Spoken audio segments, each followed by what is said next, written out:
யூகேல British accent தெரியாம சர்வை பண்றது ரொம்ப கஷ்டம். Welcome to the day 14 of things you should know before coming to UK. British ஆக்சென்ட்ல have you got the time அப்படின்னா நீங்க ஃப்ரீயா இருக்கீங்களான்னு அர்த்தம் கிடையாது. வாட் இஸ் த டைம் நவுன்னு. அதே மாதிரி are you okay, cheers mate, thanks innit, it's a couple of quid அப்படிங்கிறதெல்லாம் டே டு டே கான்வர்சேஷன்ல யூஸ் பண்றது. இந்த ஒரு பேசிக் ஆக்சென்ட் தெரிஞ்சுச்சு அப்படின்னா உங்களுக்கு இங்க சர்வே பண்றதுக்கு ஈஸியா இருக்கும். ஏன்னா ப்ரொஃபசர்ஸ் கூட கொஞ்சம் ஸ்பீடா பேசுற மாதிரி தான் இருக்கும் நம்ம இங்கிலீஷை கம்பேர் பண்ணி பாக்குறப்போ. ஸோ அதனால இந்த பேசிக்லாம் உங்களுக்கு தெரிஞ்சிருந்துச்சு அப்படின்னா அவங்களை ஃபாலோ பண்றதுக்கு ஈஸியா இருக்கும். எனக்கு ஸ்டார்டிங் ஸ்டேஜஸ்ல எனக்கும் கஷ்டமா இருந்துச்சு.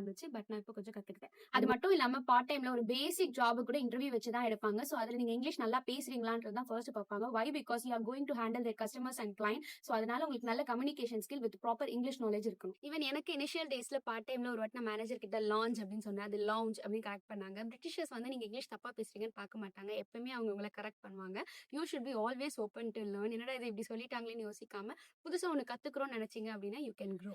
ஸோ கொஞ்சம் ப்ராக்டிஸ் பண்ணி பாருங்க. யூகே யூடியூபர்ஸ் வீடியோ இல்லை மூவிஸ் பாருங்க, பேசி பாருங்க. வை பிகாஸ் இதெல்லாம் பண்ணீங்க அப்படின்னா அட்லீஸ்ட் உங்களுக்கு அந்த ஒரு இன்ஃபீரியாரிட்டி காம்ப்ளெக்ஸ் வராது. ஓரளவுக்கு நீங்க அவங்க பேசுறது உங்களால கேட்ச் பண்ணி ஃபாலோ பண்ண முடியும். உண்மையாவே யூகே வந்துட்டு உருப்பணும், இங்கிலீஷ் நல்லா ஃப்ளூவெண்டா பேசணுன்ற ஐடியால இருந்தீங்க அப்படின்னா பிரிட்டிஷர்ஸ் நிறைய இருக்க ஏரியாவா பார்த்து அங்க அகாமடேஷன் போங்க. இமிகிரன்ஸ் நிறைய இருக்கிற ஏரியாவா அவாய்ட் பண்ணிக்கோங்க. Follow me for more update.